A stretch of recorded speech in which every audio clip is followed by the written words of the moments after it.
You don't know what you're made of until there's nothing left, until the adrenaline is gone, until the anger that kept you moving burns out, until you're so tired that even thinking feels like lifting weight.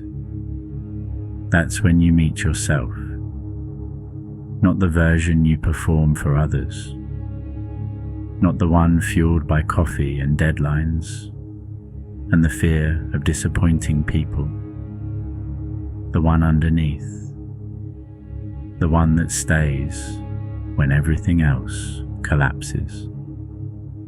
Strength isn't what you do when you're fresh. It's what you do when you're empty, when your body is begging you to stop, when your mind is offering you 100 reasons to quit, when every cell in you is screaming for relief, and you keep going anyway. Not because you want to, not because it feels good, but because stopping would mean something worse. That's the moment most people discover they're capable of more than they thought. And it's terrifying, because if you can do this, what else have you been lying to yourself about? The body has a threshold, a point where it signals danger. Your heart rate climbs, your breathing shortens, your muscles flood with lactic acid. Your brain sends a message: stop now or you'll break. But here's what most people don't understand. That message isn't truth. It's a prediction. It's your nervous system trying to protect you from a threat it thinks is coming. But the threat isn't real yet. You're not broken. You're not dying. You're just uncomfortable, and your brain can't tell the difference. This is why endurance isn't physical. It's psychological. The person who lasts longer isn't stronger in body. They're stronger in tolerance. They've learned to hear the alarm without obeying it. They've trained themselves to sit inside discomfort without interpreting it as emergency. They know the difference between pain that warns and pain that teaches. And they choose to stay in the second one long enough to adapt. Most people quit the first time it hurts, not because they have to, but because they've never been taught that discomfort is temporary and quitting is permanent. They've been raised in a world that sells relief, that treats every ache like a crisis, that pathologizes struggle and medicalizes fatigue. So when they hit resistance, they stop, they rest, they retreat, and they call it self-care. But it isn't care, it's avoidance.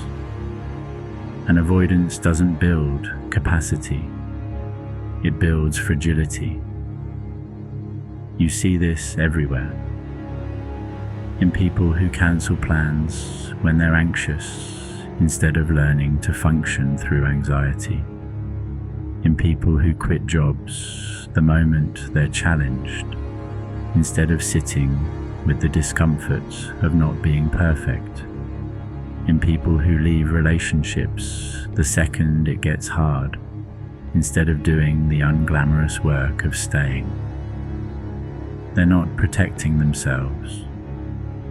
They're teaching themselves that they can't handle difficulty. And the more they run, the weaker they become. Not in body, in mind. Fatigue exposes who you are.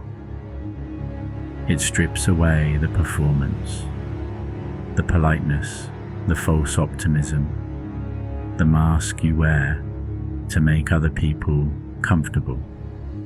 When you're tired, you can't pretend anymore. You don't have the energy. So what's left is the truth. And the truth is usually one of two things.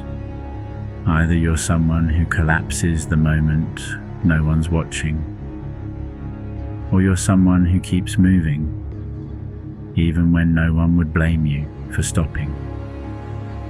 That difference isn't genetic, it's practiced.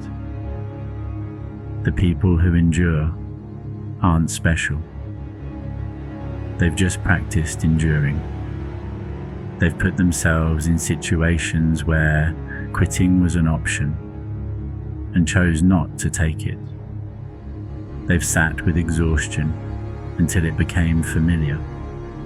They've done hard things on days when hard things felt impossible, and over time, their tolerance expanded. Not because they stopped feeling tired, but because they stopped letting tired be the thing that decides. This is what discipline actually is. It's not motivation, it's not passion, it's not inspiration. It's the ability to continue when all of those things are absent. It's doing what needs to be done when you don't feel like doing it. When your body is heavy, when your mind is slow, when every part of you wants to stop. That's the only time discipline matters, because anyone can work when they feel good. Discipline is what you do when you feel nothing. But here's where most people misunderstand endurance. They think it means never resting. They think it means grinding yourself into dust and calling it strength. It doesn't. Endurance isn't about ignoring your limits. It's about knowing where they actually are. And most people don't.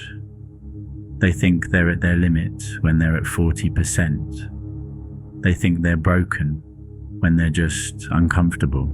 They stop long before they have to, and then they wonder why nothing changes. Real endurance requires honesty.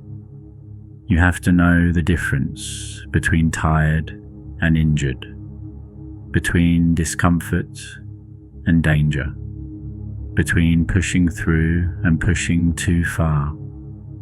And that requires awareness. You have to pay attention to your body, to your mind, to the signals that matter and the ones that don't. You have to learn what real failure feels like, so you stop mistaking effort for emergency. And that only comes from testing yourself, from going further than you think you can, from finding the actual edge instead of the imagined one. Most people never do this. They live inside a comfort zone so small they've forgotten it's a choice. They avoid anything that might hurt, anything that might make them look weak, anything that might force them to confront how much they've been holding back.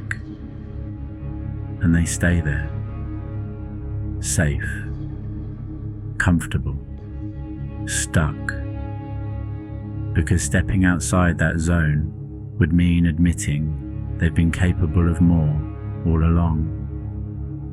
And that admission is unbearable. It means everything they didn't do was a choice. And choices have consequences. So what do you do with this? You start small. You find something uncomfortable and you stay in it. Not forever, just longer than you want to.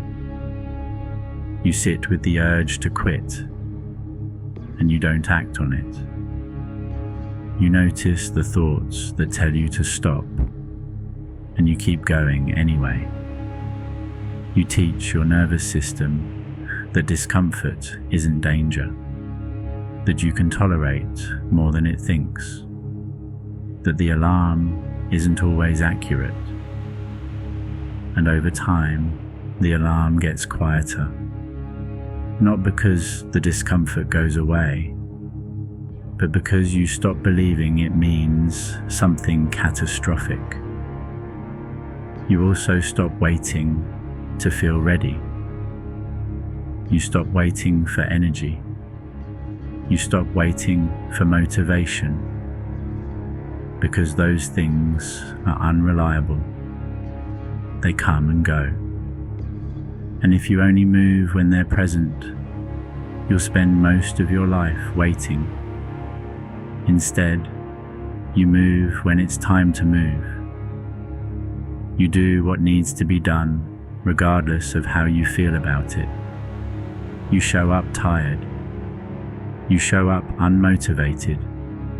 You show up when every part of you says no. And you do it anyway, because that's what endurance is. It's the decision to continue when continuation feels impossible. Some days you'll fail. You'll stop when you could have kept going. You'll quit when you should have stayed. You'll choose comfort when you needed challenge. And that's fine. Failure isn't the problem. Quitting once isn't the problem. The problem is making it a pattern. The problem is teaching yourself that difficulty means stop, that fatigue means failure, that discomfort means you're doing something wrong. Those beliefs will destroy you slowly. They'll keep you small. They'll make you weak. Not in body, in spirit. Strength isn't loud. It's not dramatic. It's not the thing people applaud. It's quiet. It's private. It's the decision you make when no one's watching and no one will ever know. It's getting up when staying down would be easier. It's continuing when quitting would be justified. It's doing the thing you said you'd do even though you don't want to anymore. That's strength. And it only exists in the space between wanting to stop and actually stopping. Everything else is just performance. You don't find out who you are when things are easy. You find out when you're exhausted and alone, and no one would blame you for giving up. That's the moment, that's the test. And the person who shows up in that moment is the real you. Not the one you hope to be, not the one you pretend to be, the one you actually are. And that person is either someone who endures or someone who collapses. You decide which. Every single day, with every single choice. You survive the worst. Act like it.